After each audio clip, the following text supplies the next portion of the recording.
ছেলেটা একটা leg piece চুরি করে পার্টি থেকে পালায়। সাথে সাথে গার্ড তাকে তাড়া করে।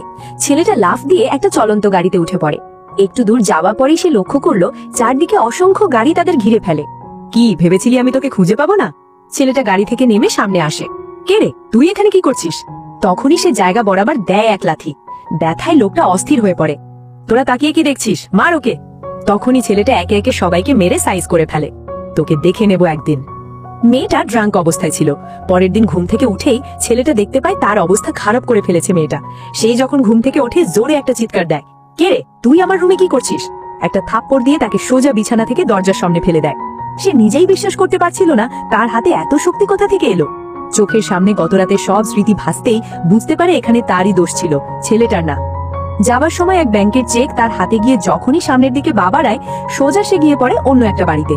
আরো আশ্চর্যের বিষয় হলো এই বাড়িটি আর কারোর নয়, ওই ছেলেটারই। আরে তুমি এখানে কি করছো? আমার বাড়িতে এসে আমাকে জিজ্ঞেস করছো আমি এখানে কি করছি? খিদে পেয়েছে?